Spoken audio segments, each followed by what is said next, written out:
if you all can see this, but this is pretty amazing. I am on a beach in North Carolina.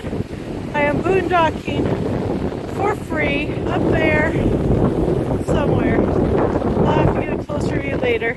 I can't do a Facebook Live because there is no internet out here. There's actually no phone service, so I decided to record it. But these waves are so choppy because the storm is coming in. I thought I'd walk down to the beach and videotape something for you, because I haven't seen choppy waves like this in a long time, like well over 20 years, and I don't even think the video does it justice. It's actually pretty powerful, and a storm will come any minute, but I'll just run right back up onto the dock. Get back. It's right here. This is one of the experiences that doesn't come through in a YouTube video. I'm sorry the phone is shaking, but it really is that windy out here that I can't keep it still.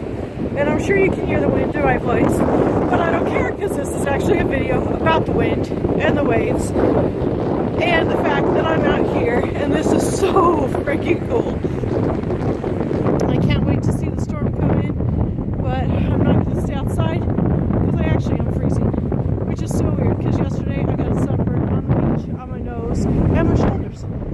But this is what it looks like today. There is the ferry that I'm going to get on tomorrow with the RV. Me